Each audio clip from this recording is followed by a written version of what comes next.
नमस्कार बंधुरा कुकुत शिखा रान्नाघरे सकलके स्वागत। आज एक काँचकलार दारुण स्वादेर रेसिपि शेयर करब। एटा निरामिष हिसाबे खूब भालो एक रेसिपि।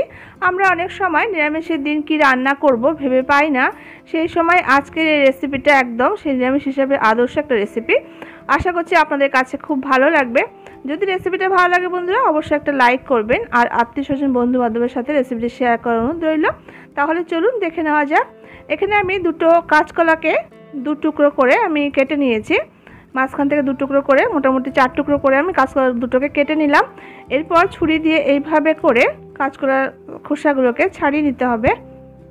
যদি আপনাদের বটিতে সুবিধা হয় আপনারা সেক্ষেত্রে বটি দিয়ে এটা করে নিতে পারেন। কাঁচকলাগুলোকে কেটে নিয়ে নিলাম। এরপর একটা বাটিতে আমি জল নিয়ে নিয়েছি। এবার এই কাঁচকলাগুলোকে জলের মধ্যে দিয়ে আমি ভিজিয়ে রাখবো। আমি সামান্য একটু লবণ দিয়ে দিলাম আর সামান্য একটু হলুদ দিয়ে দিয়েছি। এবার এই লবণ হলুদ জলে কাঁচকলাটাকে বেশ কিছুক্ষণ সময়ের জন্য ভিজিয়ে রাখবো। এইভাবে লবণ হলুদ জলে ভিজিয়ে রাখলে কাঁচকলার মধ্যে যে কষটা আছে সেটা কিন্তু ছেড়ে যাবে। এই সময় আমি এবার আলুগুলোকে কেটে নেব। এখানে আমি 3টে মাঝারি সাইজের আলুকে এইভাবে করে 4 টুকরো করে কেটে নিলাম। অনেকে কাঁচকলাটা ঠিক খেতে পছন্দ করেন না, এইভাবে একবার রান্না করে খেয়ে দেখবেন বন্ধুরা, দারুণ খেতে লাগে। আর এইভাবে রান্না করলে কিন্তু এই একটা রেসিপি দিয়ে কিন্তু যে কোনো নিরামিষের দিন সব ভাত খাওয়া হয়ে যাবে, এতটাই টেস্টি খেতে হয়। সমস্ত আলুগুলোকে দেখুন 4 টুকরো করে আমি কেটে নিলাম। এরপর আমি একটা মশলা তৈরি করে নেব। আমি একটা বাটির মধ্যে 1 চামচ পরিমাণ আদা বাটা দিয়ে দিয়েছি আর এখানে হাফ টিস্পুন হলুদের গুঁড়ো দিয়ে দিলাম আর এখানে আমি 1 টিস্পুন জিরে গুঁড়ো দিয়েছি, 1 টিস্পুন ধনে গুঁড়ো দিয়েছি আর এখানে 1 টিস্পুন লাল লঙ্কা গুঁড়ো দিয়ে দিলাম। লাল লঙ্কা গুঁড়োটা অবশ্যই আপনারা আপনাদের টেস্ট হিসাবে অবশ্যই লঙ্কা গুঁড়োর পরিমাণটা দেবেন, যে যতটা পরিমাণ ঝাল খেতে চান। এবার সামান্য একটু জল দিয়ে খুব ভালো করে মশলাটাকে আমি গুলে রেখে দেব। এখানে বন্ধুরা বলে রাখি, অনেকে কিন্তু আবার আদা কাঁচকলাতে দিতে চান না, সেক্ষেত্রে কিন্তু আপনারা আদাটা স্কিপ করতে পারেন, তবে আমার মনে হয় দিলে খেতে ভালো লাগবে। এরপর আমি একটা বাটিতে 1 কাপ পরিমাণ মসুর ডালকে প্রায় 1 ঘন্টা মতো ভিজিয়ে রেখেছিলাম। সেই মসুর ডালটাকে আমি জল ছেঁকে একটা মিক্সার জারের মধ্যে নিয়ে নিয়েছি আর আমি 3টে কাঁচা লঙ্কা দিয়ে দিলাম আর সামান্য একটু লবণ আর সামান্য একটু হলুদ দিয়ে দিয়েছি। এরপর সামান্য একটু জল দিয়ে এর একটা পেস্ট তৈরি করে নেব। খুব বেশি কিন্তু জল দেওয়া যাবে না, তাহলে কিন্তু ডাল বাটাটা একদম নরম হয়ে যাবে, পাতলা হয়ে যাবে। সমস্ত ডালটা আমি বেটে নিয়ে একটা বাটিতে আমি নিয়ে নিলাম। এরপর আমি এর সাথে 1 টিস্পুন মতো একটু কালো জিরে দিয়ে দিয়েছি। যেহেতু একটু নিরামিষভাবে রান্নাটা করব তাই একটু কালো জিরে দিলে কিন্তু খুব ভালো লাগবে। বড়াটা যখন ভাজবো তখন কিন্তু খেতে খুব ভালো লাগবে। কালো জিরে সুন্দর একটা ফ্লেভার যখন মুখে পড়বে খেতে কিন্তু দারুণ লাগবে। এইভাবে একবার কালো জিরে দিয়ে বড়া বানিয়ে খেয়ে দেখবেন, খুব ভালো খেতে হয়। এরপর খুব ভালো করে আমি হাত দিয়ে এই ডালটাকে ফেটে নেব। যত ভালো করে ডালটা ফেটানো হবে বড়াগুলো কিন্তু তত ভালো করে ফুলবে। এবার আমি কাঁচকলাটা যে লবণ হলুদ জলে ভিজিয়ে রেখেছিলাম সেই জলটা আমি ছেঁকে ফেলে দেব। জল ছেঁকে আমি কাঁচকলাটা নিয়ে নিলাম। এরপর আমি রান্নাতে চলে যাব। আমি গ্যাসের উপর একটা কড়াইতে বেশ কিছুটা সরষের তেল দিয়ে তেলটাকে গরম করতে বসিয়ে দিলাম। এবার ওই গরম তেলের মধ্যে একে একে যে ডালের মিশ্রণটা থেকে এইভাবে অল্প অল্প করে নিয়ে বড়ার মতো শেপ দিয়ে নিয়ে আমি তেলের মধ্যে এক এক করে ছেড়ে দিয়ে ভেজে নেব। একবারে যতটা পরিমাণ দেওয়া যায় সেই পরিমাণে দেবেন, খুব বেশি দিয়ে দিলে কিন্তু উল্টাতে পাল্টাতে ভাজতে অসুবিধা হবে। আর এই বড়াটা কিন্তু মিডিয়াম ফ্লেমে রেখেই কিন্তু ভাজতে হবে, তাহলে ভেতর থেকে খুব ভালো করে ভাজাটা হবে। এরপর দেখুন এক পাশটা ভাজা হয়ে যাওয়ার পর আমি উল্টে দিচ্ছি। এবার ওই পাশটাকেও ভেজে নিতে হবে। এই নিরামিষ হিসাবে কিন্তু খুব ভালো একটা রেসিপি, যারা খেয়েছেন তার টেস্টটা কিন্তু জানেন আপনারা, আর যারা খাননি অবশ্যই করে একবার এইভাবে রান্না করে খেয়ে দেখবেন, দারুণ খেতে হয়। নিরামিষের দিন কিন্তু আর কিছুই লাগবে না।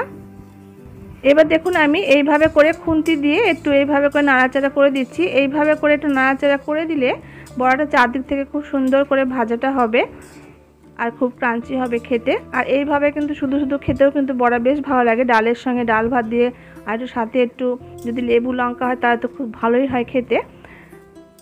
বড়াগুলো দেখুন বেশ লাল লাল করে ভেজে নিয়ে নিলাম। এবার আমি একটা প্লেটে এটাকে তুলে নিচ্ছি। দেখুন কতটা সুন্দর তৈরি হয়েছে আর দেখুন কত সুন্দর বড়াগুলো ফুলে উঠেছে। এরপর আমি পরের বড়াগুলোকে সেমভাবে গরম তেলের মধ্যে এক এক করে ছেড়ে দিয়ে একইভাবে উল্টে পাল্টে করে ভেজে বেশ লাল লাল করে ভেজে তুলে নেব। সেকেন্ড ব্যাচও আমি দিয়ে দিয়েছি। এবার উল্টে পাল্টে দেখুন খুব ভালো করে লাল লাল করে দেখুন বড়াগুলোকে ভেজে নিয়ে নিলাম। এবারে বড়াগুলোকে তুলে রাখবো।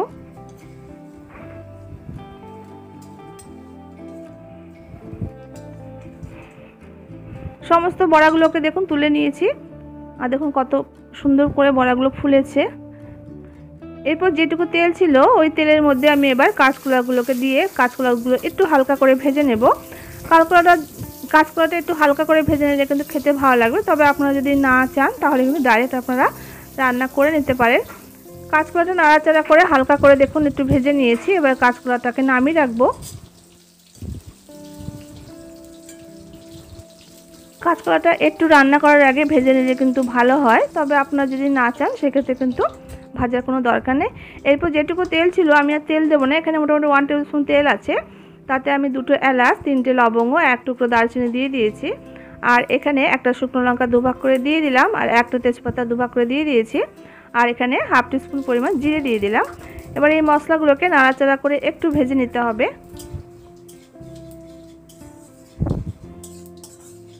মশলাটা নাড়াচাড়া করে একটু ভেজে নিয়েছি, বেশ সুন্দর একটা গন্ধ বেরিয়ে গেছে। এবার আমি কেটে রাখা আলুগুলোকে এখানে দিয়ে দিয়েছি। এবার আলুগুলোকে দিয়ে খুব ভালো করে একটু নাড়াচাড়া করে ভেজে নেব। যেহেতু আমি আলুগুলো আগে ভাজিনি তাই এই পর্যায়ে একটু ভেজে নিলে ভালো হবে। আলুগুলো মিনিট 3-4 নাড়াচাড়া করে একটু ভেজে নিয়েছি। এরপর আমি যে বাটা মশলাটা তৈরি করে রেখেছিলাম সেই বাটা মশলাটা এখানে ঢেলে দিয়েছি। এবার আলুর সঙ্গে খুব ভালো করে নাড়াচাড়া করে মশলাটাকে কষিয়ে নেব।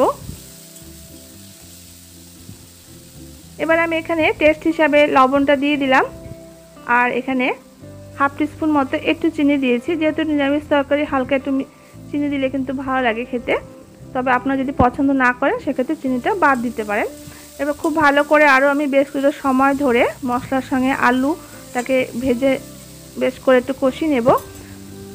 এবার আমি এই পর্যায়ে ভেজে রাখা কলাগুলোকে মিশিয়ে দিলাম। আবার আমি আলু আর কলাটা মশলার সঙ্গে মিনিট 2-3 নাড়াচাড়া করে একটু কষিয়ে নেব।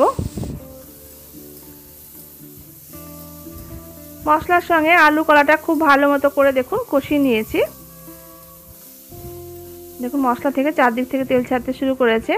এবার আমি এই পর্যায়ে জল দিয়ে দেব। জলের পরিমাণটা একটু বেশি দিতে হবে, যেহেতু আলু কাঁচকলাটা সেদ্ধ করে নিতে হবে, তার জন্য জলের পরিমাণটা বেশি দিতে হবে। আর একটু ঝোল ঝোল করে যেহেতু নামাতে হবে তাই জলটা একটু বেশি দিতে হবে, নাহলে বড়াগুলো কিন্তু ঝোল টেনে নেবে, তাই জলের পরিমাণটা একটু বেশি দিতে হবে। এবার জলটা দিয়ে একটু নাড়াচাড়া করে আমি ঝোলটাকে ফুটিয়ে নিলাম। দেখুন ঝোলটা টকবক করে ফুটতে শুরু করেছে। এবার আমি একটা ঢাকা দিয়ে 7 থেকে 8 মিনিট মতো লো ফ্লেমে একটু রান্না করে নেব। মিনিট 8 পর আমি ঢাকাটা খুলে নিলাম। এবার আমি দেখে নেব। দেখুন আলুগুলো খুব সুন্দর করে কিন্তু সেদ্ধ হয়ে গেছে, আর কাঁচকলাগুলো সেদ্ধ হয়ে গেছে। এবার এই পর্যায়ে আমি ভেজে রাখা বড়াগুলো অ্যাড করে দেব। এবার বড়াগুলো দিয়ে নাড়াচাড়া করে একটু আমি মিশিয়ে দিচ্ছি ঝোলের সাথে।